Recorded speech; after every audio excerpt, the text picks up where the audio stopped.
analizaremos ahora el concepto de función de masa de probabilidades conjuntas. Recordemos que este concepto se aplica para vectores aleatorios discretos. Pensemos, por ejemplo, en el caso de un vector aleatorio discreto bivariado definido sobre algún espacio de probabilidad. Ya sabemos que induce alguna medida de probabilidad conjunta, que a su vez nos lleva al concepto de función de distribución conjunta, y teniendo la función de distribución conjunta de probabilidades tenemos toda la información teóricamente para hacer cálculo de probabilidades con este vector aleatorio discreto. Además de que a partir de la función de distribución conjunta se pueden obtener las marginales de las variables aleatorias componentes del vector aleatorio. En el caso de vectores aleatorios discretos va a ser un poco más sencillo, más interpretable el concepto de función de masa de probabilidades conjunta, que además va a resultar equivalente al concepto de función de distribución conjunta, en el sentido de que la misma información que se tiene aquí se tiene en el caso de la función de distribución de masa de probabilidades. Y de manera análoga, a partir del concepto de función de masa de probabilidades conjunta, se va a poder deducir, marginalizar, para obtener o recuperar las funciones de masa de probabilidades marginales o individuales de las variables aleatorias que componen este vector aleatorio discreto. Denotemos, digamos, el rango de la variable aleatoria X, ¿no?, como un conjunto de valores que pues o puede ser finito o cuando más infinito numerable. Lo mismo para el vector aleatorio Y.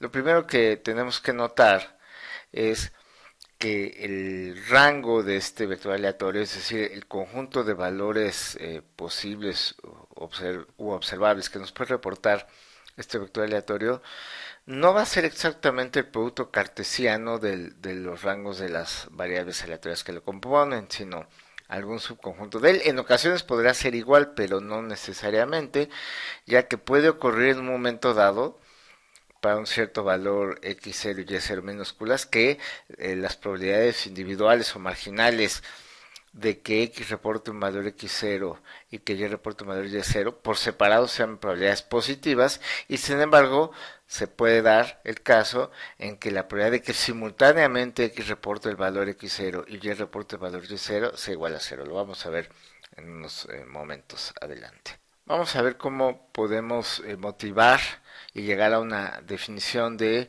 función de masa de probabilidades conjunta.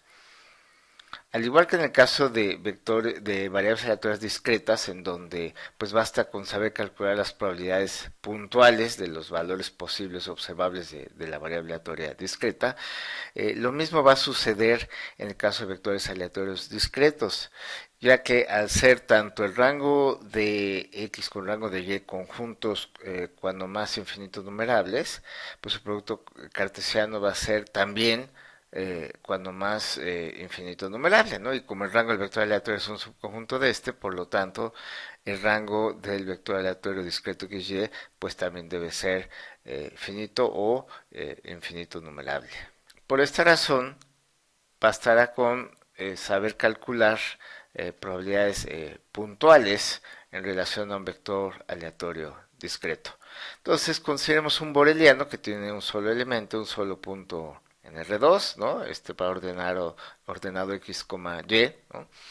Entonces recordemos que la manera de calcular la probabilidad de que este vector aleatorio reporte este valor, pues es mediante el concepto de imagen inversa, ¿no?, que viene a ser en este caso el conjunto de elementos de omega, tales que el vector de números reales x de omega, y de omega es igual a este valor particular, ¿no?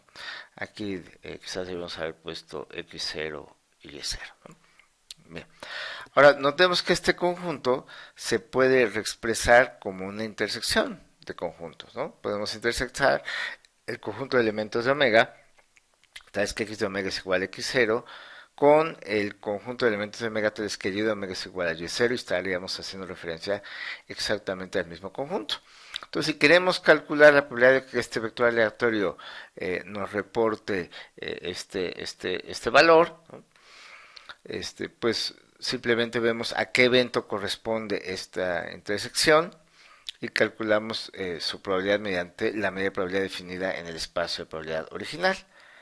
Y así llegamos a esta expresión, ¿no? Esta probabilidad puntual de que el vector aleatorio XY reporte este valor, pues va a ser igual a la probabilidad del evento que provoca que esto suceda. Y entonces a la fórmula general que calcula estas probabilidades puntuales es justamente a lo que le denominamos función de masa de probabilidades conjunta para el vector aleatorio discreto XY. Y aquí ya podemos justificar lo que mencionamos en la lámina anterior en relación a que puede ocurrir que las probabilidades puntuales para las variables X y Y por separado no sean positivas, pero que la probabilidad simultánea sea cero. Como lo podemos ver, pues simplemente dándonos cuenta que esta intersección de eventos, aun cuando por separado estos eventos, me refiero al evento de que x de omega es igual a x0, tenga probabilidad positiva, y aun cuando este evento por separado tenga probabilidad positiva, si al intersectarlos resulta que son disjuntos, es decir, que su intersección es vacía, pues ahí es donde la probabilidad simultánea, la probabilidad conjunta, pues va a ser la probabilidad del vacío es igual a cero. Veamos ahora cómo haríamos un cálculo de probabilidades en relación a que el vector aleatorio XY caiga en algún subconjunto B de R2, ¿no? Boreliano. Bien, primero notemos que esto es lo mismo que calcular la probabilidad de que ese vector aleatorio reporte un valor que cae en la intersección de ese conjunto B con el rango del vector aleatorio X, Y. ¿Por qué? Porque justo en el rango de X, Y están aquellos valores que puede reportar el vector aleatorio para los cuales hay probabilidad positiva, ¿no? Para cualesquiera otros puntos, pues la probabilidad va a ser cero. Por eso es que lo importante es identificar qué puntos del rango del vector aleatorio XY caen en el conjunto B en cuestión.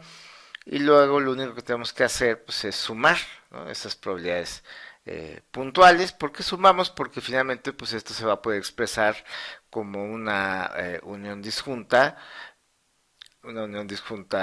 cuando más infinito numerable de puntos, ¿no? Entonces, por eso es que se escribe entonces como una suma de probabilidades puntuales que habitan en ese conjunto.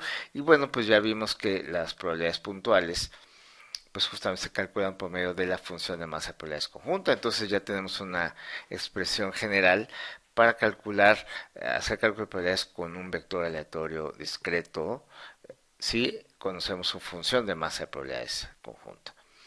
En particular vamos a tomar este boreliano, ¿no?, que vamos a denotar B sub x, ¿no?, y que va a ser de la forma de un producto cartesiano, ¿no? Un conjunto que tiene un solo punto, ese valor x, que va a ser algún valor en el rango de la variable aleatoria x, producto cartesiano con todo el rango de la variable aleatoria y, ¿no? Vamos a ver para qué nos va a servir calcular la probabilidad de este boreliano particular.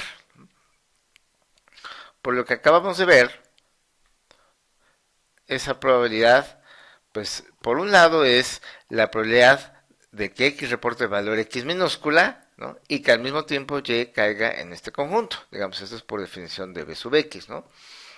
Pero el que Y caiga en el rango de Y, pues es un evento seguro, es decir, el evento que provoca esto, pues es un evento seguro, ¿no? Entonces esto sería omega, y entonces la intersección de este evento x igual a x con omega, pues va a ser el evento x igual a x, ¿no?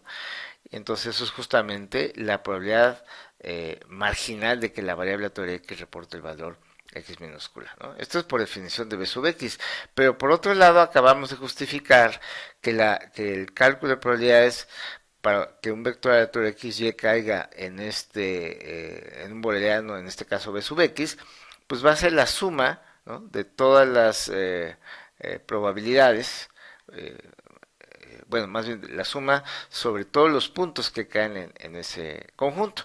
Pero en este caso, pues X solo es un punto, entonces realmente, aunque sería una doble suma, pues, solo hay un valor en X, ¿no? Y vamos a sumar entonces sobre todos los valores en Y, ¿no?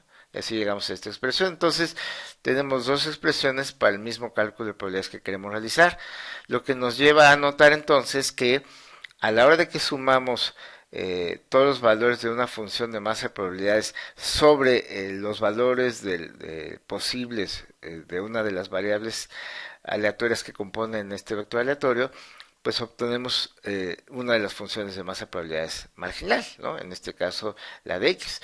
Pero de forma análoga, ¿no? Si hubiéramos sumado ahora sobre todos los valores posibles de X, ¿no? Pues entonces obtendríamos la marginal de Y, ¿no? Entonces está algo que ya habíamos adelantado, que tenemos ya un concepto de función de masa de probabilidades conjunta para hacer cálculo de probabilidades en relación al vector de variables aleatorias discretas XY, pero aparte, con esta función de masa de probabilidades conjunta, podemos recuperar las funciones de masa de probabilidades individuales o marginales, ¿no? De las variables aleatorias que componen este vector aleatorio. Y como se podrán imaginar, ya lo comentamos en relación a funciones de distribución conjunta, también sucede en este caso, que a partir de la conjunta podemos obtener las marginales, pero el solo conocimiento de las marginales en general no nos permite reconstruir la función de masa de probabilidades conjunta. Resumiendo ideas en relación al concepto de función de masa de probabilidades conjunta para un vector aleatorio x, y, pues lo que tenemos son las siguientes características generales, ¿no? Por un lado, pues al estar esto calculando probabilidades, pues son todos valores no negativos, ¿no? Por otro lado, pues a partir de la función de masa de probabilidades conjunta, digamos en este caso sumando sobre los valores posibles de X, obtenemos la marginal de Y, y si sumamos sobre los valores posibles de Y, obtenemos la marginal de X, ¿no? Y es inmediato a partir de esto que la doble suma sobre todos los valores posibles de X y Y de la función de masa de probabilidades conjunta, pues debe ser 1, ¿no? Por ejemplo, si tomamos esta suma, ¿no? Y luego sumamos sobre X, ¿no? Pues es como sumar sobre todos los valores de la marginal de X que sabemos debe de ser igual a 1, ¿no? Por eso es que la doble suma va a ser 1. Y finalmente, pues la manera general de calcular la probabilidad de que un vector aleatorio discreto XY reporte un valor que caiga en el conjunto B es simplemente la suma de todos los valores posibles del vector aleatorio XY que caen en ese conjunto.